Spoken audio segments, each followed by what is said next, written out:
One of the first things you have to know about spraying a body is that light color stuff cannot go on dark color stuff, such as this body here. Same thing with the primer. Light color primer cannot go on to these bodies, to these dark colored bodies here. And I'll show you what I mean and I'll show you what I mean. Also, I'm going to show you how to get the white primer onto this dark color body here, okay? And let's talk about the characteristic about these two primer as first. I want to talk about this light color first.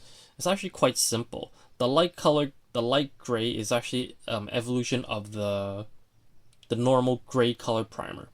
And these days, I think Tamiya have 5 different colors of primer: gray, light gray, white. I think there's a pink one, and black one, and there's like a rusty color one. And I don't know, but I couldn't figure out why the rusty color one. But I can kind of figure out the red and the black one. I'll talk about that in just a minute, okay? First of all, the light color one. It's actually pretty good. It's actually you can use it on I don't know. I would suggest you use it onto dark color stuff. Like, you know, end up spraying dark color on it, such as like black, blue, I don't know, gray, silver, black, things like that. And it's actually the Tamiya primer is actually quite rough when you spray out the primer. It's actually have a really rough surface. So what you have to do is that after when you sprayed it, let it dry and then sand it down with I like to use old 800 sandpaper. You know, the one that you get rid of these flash here. Let's find some flash. Sort of like the ones that you end up using it to getting rid of the flash here. And I like to use those old sandpaper to sand down the primer, make it a smoother surface. Okay, so use keep those old 800 grit for a situation like this. Okay, and this one's actually really good. So I would recommend this primer to pretty much everyone. And let's go on to the white one, the white color primer. It's actually perfect for all sorts of color because it's white. It's the lightest color you can actually go. And again, when you spray it out, it comes with it's really rough. It's a rough surface, orange peel surface. And after when you let it dry, again sand it down with old 800 grit sandpaper, which I like to do all the time. Okay, and just to keep that in mind. And I want to move on to a little bit something different right now. Oh, one more thing. The cap it comes with this is actually gray. It's not pink. I was doing something with the cap earlier, and just to remember. Let's see. Let's move on to the shell. What I did with this shell this morning was I sprayed sort of like half of the body is actually sprayed with just a layer of the white primer, which is this side. And this side over here, what I did was I sprayed it with the light gray primer and the white primer on top of it as well. And I'll show you the difference between why I should do this. And keep in mind again, light color stuff cannot cover dark color stuff. And the perfect example would be right here.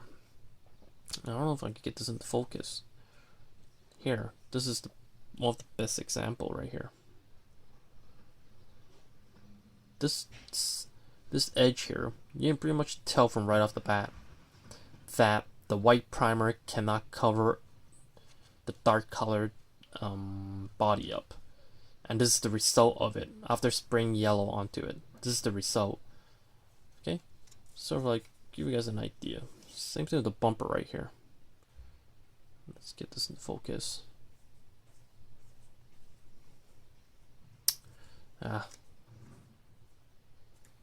Same thing with the bumper here. You cannot cover everything up. It's a little bit darker up here, even though all the paint just went down here. But you can pretty much tell from right off the bat that you cannot cover everything up. Okay, the difference between here and here. It's actually a little bit darker right here. The yellow here is actually pretty much balanced out. Okay, and this will give you an idea. Same thing with this part here, the grills right here. So actually you can see like a light shade of blue on top of here, and a light shade of white here. See, but this part here actually, you can, if it's white, you can just spray another layer of yellow onto it, and pretty much you'll cover everything up. But here, it's because it's blue, and the yellow is not strong enough to cover. The yellow is not strong enough to cover up the blue. Okay, that's one example. Another example is like this from the rear fender here. If you guys can actually look closely, it's not covered. The white primer is not strong enough to cover up the blue parts. Just like that. Okay. And on this side, what I did was I put again the gray color primer as a base, and I sprayed the white primer on top of it. Just like that. See, you can pretty much tell that it's pretty much covered up. Just like that. It's pretty simple. And if you guys come, again, just another reminder, if you guys come across like dark color shells and you guys want to transform it into, I don't know, like white color or like a fluorescent yellow color, remember, 2 layers of primer, 2 different kinds of primer, gray one first and the white one after. Okay, this will keep you in mind. One more example I will talk about, then I'll move on to the sort of like dip my hands into the red one, the pink primer and the black primer. And let's talk about one of the example that I did before. I'm working on this NSX right now. As you can tell, my spoon design is actually a little bit different than the other boring edgy ones. Mine's actually have flames on it, okay? And I'll talk about this later. And let's talk about the paint first. At first, what I did was, before I laid down this flame job sticker on it, I don't know, masking tape on it, I sprayed the whole body with blue first. And after I placed the masking tape on it, after I sprayed the blue part onto it, then then I laid the masking tape onto it, and you're wondering, okay, but the black part is actually blue. What do you do to cover everything up? Again, what I did was I spray a layer of really light layer of gray primer on it first. You know, just like really light, and then a little bit thicker of the white primer onto it to make sure that all the gray parts will be covered up. If I don't cover everything up with the white primer, when I spray this fluorescent yellow onto it at the end, the shade would be a little bit off. That's one thing you have to remember, because this fluorescent color is actually a clear color, and when you spray like a clear color onto, I don't know, gray, it's going to look really odd and really weird. So you have to make sure the white primer is actually even out onto the back part. Okay, so that's one thing you have to remember. And I just learned this from, you know, those motorcycle shows, you know, how to I don't know, motorcycle build-offs and things like that. And that's how I do it. And as you can tell, it turned out pretty good. Okay.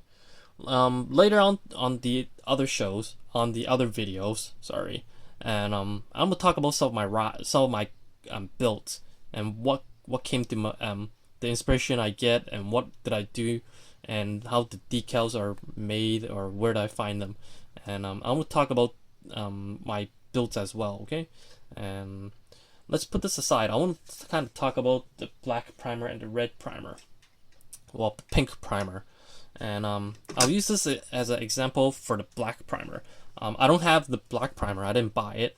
And from my point of view, the black primer is actually quite useful, because the reason is that it's actually save yourself when it comes to color like this, as you can tell, this color, when you turn it a little, when you see it like this, it's purple. When I do it like this, it's green. Same thing with the back here. When you look at it like this, it's pink. And when you turn it a little, it turns gold. See? It's kind of neat. I like this color. This color is actually this guy here. Tamiya came out with this series of color, I don't know, like many years ago. I don't know, somewhere around 8 years ago. I forgot. And the neat thing about this is that it changes color. So like this guy here.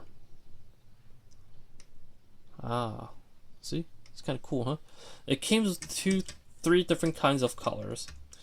One of them would be this one, the purple and the green. The other one would be this one's from the would be this color here, which is pink to gold, and the other one and the last one would be green to blue. And the reason I brought this up is because you need to put black on top of it, sort of like you need to put a black layer of paint on the bottom first, and then you spray this color right onto it for you to be able to get this effect. And the reason I took this paint out and took this build out is that when you're using the black primer, if you think closely, you can actually save yourself a layer of paint, so the paint won't be as thick. Because the black primer, when you spray it on top of it, you can actually use it as paint. See, that's how I see it. At the same time, the reason why Tamiya came with black primer is that, I don't know if this happens to you guys before. I used white primer before to spray black color on top of it. It ended up with something like a little bit something like this. It won't cover. When it comes to these door gaps here, the black actually couldn't reach to the edge here, and that's the reason why. I think that's the reason why they came out with the black color one. Same thing with red color. Red color have this problem as well. When you spray it on like to white primer, you have a problem cover everything up. So I think that's the reason why they came out with the black one and the red one as well. Okay, so that's how I see these 2 primers. Again, you can actually use the primer as paint with this guy. If you guys come across this color, give it a shot. It's kind of cool. See, it's like that. Just like that, okay? And I think that's all I have to say for today. If you guys have any questions, feel free to private message me via Facebook, and I'll talk to you guys next time, okay? See ya.